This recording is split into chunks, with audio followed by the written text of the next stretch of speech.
Depuis que j'ai sorti Let's Rock, j'ai un petit peu du mal à créer du contenu sur ma chaîne et je me creuse vraiment la tête pour vous proposer des nouvelles émissions, mais je vous avoue que il n'y a pas grand chose qui me vient à l'esprit. En même temps, vous êtes pas con, vous l'aurez remarqué, j'ai pas fait de vidéo pendant un mois et demi. Puis là, l'autre jour, tu sais pas pourquoi, alors que j'étais en train de prendre ma douche mensuelle, j'ai eu une idée qui a surgi dans mon esprit comme un éclair de génie.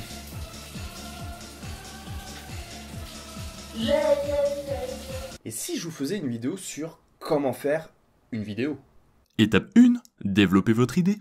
Alors déjà, si vous avez envie de vous lancer sur YouTube et faire des vidéos même sur une autre plateforme, c'est que vous avez déjà une petite idée derrière la tête. Bien, votre idée ou vos idées, n'hésitez pas à les écrire et surtout à les développer avant de vous lancer, c'est hyper important. Je vais vous faire une petite métaphore pour bien vous expliquer. Imaginez que vous êtes un sculpteur, donc vous recevez un bloc de marbre brut ou de granit et dedans vous devez en faire une statue.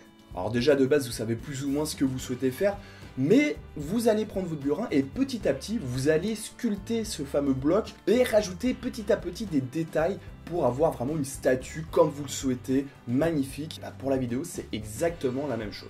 Écrivez-la, développez votre idée, faites-vous un petit script ou un petit scénario. N'hésitez pas à rajouter des scénettes ou des idées, ou même dites-vous que vous avez un tronc et vous lui rajoutez à ce tronc des branches supplémentaires à chaque fois que vous avez une idée. Mais ne vous éparpillez pas trop non plus. Essayez de rester vraiment sur votre branche principale, dans votre idée principale. N'hésitez pas non plus à vous inspirer d'autres youtubeurs si jamais vous avez quelques difficultés. Alors attention, quand je dis inspirez-vous, ça ne veut pas dire copier les idées des autres personnes. On va prendre un autre exemple pour ça. Prenez un guitariste, un mec qui veut faire des solos ou créer des morceaux. Pour avoir des idées et des inspirations, ce qu'il va faire, c'est écouter un maximum de groupes et de musique en général de tout style différent, que ce soit du rock, du metal, du blues, du jazz et n'importe quoi. Il va récupérer toutes ces petites idées, il va les mixer ensemble et le gars va créer son propre univers alors qu'il s'est inspiré de plein d'autres personnes. Par moments, ça fera peut-être penser légèrement à tel ou tel groupe, c'est normal, mais il aura quand même inventé son truc et il n'aura absolument pas plagié les autres, et c'est un petit peu la même chose pour vos vidéos. N'hésitez pas à regarder un tas de vidéastes, il y en a des milliers, voire des millions sur YouTube et dans le monde entier. Piochez les petites idées que vous aimez bien, peut-être le montage, le cadrage, la façon de parler, l'ambiance ou peu importe, et faites ça à votre sauce sans copier, sans faire du plagiat et vous verrez, vous aurez votre propre univers et les gens de toute façon le remarqueront et votre public grandira. Donc voilà, c'est très important de mettre tout ça peut-être sur papier ou sur ordinateur avant de se lancer, comme ça vous avez un plan de travail, vous savez quoi faire, comment faire, et vous pouvez maintenant vous lancer dans le tournage. Étape 2, le tournage. Tout se fait pendant le tournage. Si votre base brute est pourrie, que le son est mauvais, que l'image n'est pas belle, vous pourrez toujours essayer de l'améliorer au montage, mais ça va pas donner quelque chose de très bon, je vous le dis directement, j'en ai moi-même fait les frais plusieurs fois. Ce que je peux vous conseiller pour faire un bon tournage, c'est tout d'abord d'avoir une bonne caméra. Ça paraît con ce que je dis, mais c'est hyper important. Après, quand je dis bonne caméra, ça ne veut pas dire une caméra à 2000 € non plus, faut pas se méprendre. Sachez qu'en 2017, on a tous plus ou moins la chance d'avoir un smartphone assez récent. Et par exemple, si vous avez un Apple, un Huawei, un Samsung ou quoi que ce soit, il dispose dans les 3/4 du temps d'une bonne caméra vidéo. Donc si vous n'avez pas forcément les moyens dès le départ, vous pouvez toujours prendre votre téléphone portable pour vous filmer. Je pense que ça fera l'affaire, généralement ça dispose quand même d'une belle image. Ce qu'il est très important de faire aussi, c'est d'avoir un bon éclairage. Prenez cette vidéo là, qui s'affiche juste à côté de moi. Vous l'avez peut-être reconnue, c'est la vidéo que j'ai fait pour la nouvelle année.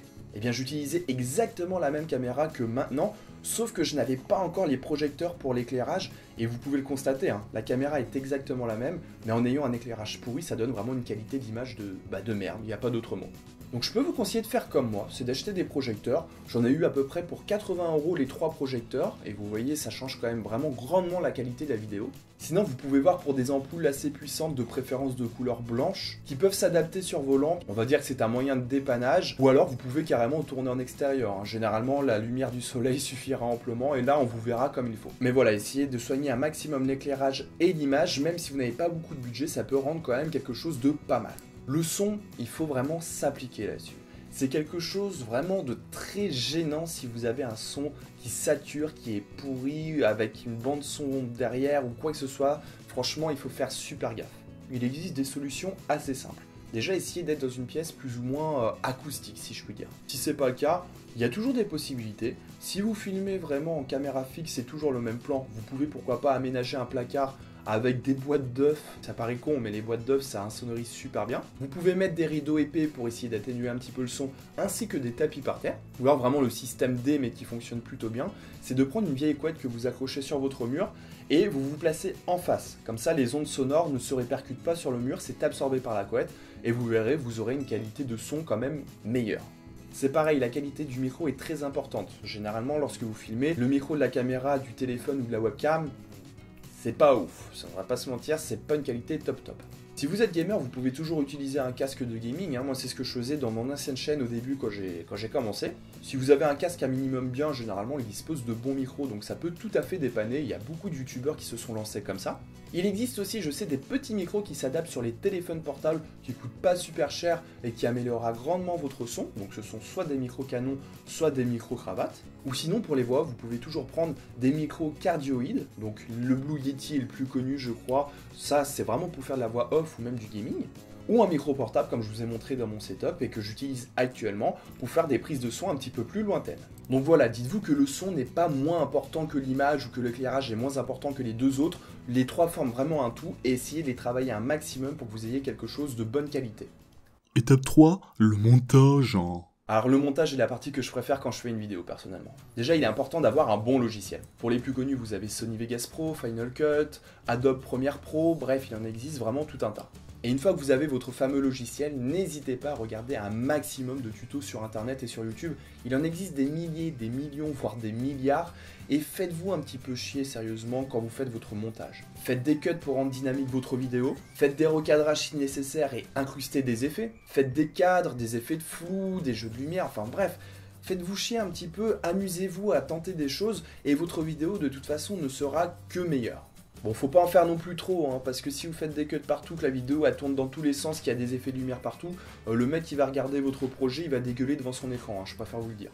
Mais voilà, essayez de faire quelque chose de professionnel, de créer un dynamisme d'ensemble, de faire des légers zooms, des dézooms, vraiment quelque chose qui donne envie de regarder et qui fasse professionnel alors que vous êtes amateur puisque vous débutez sur internet et sur YouTube.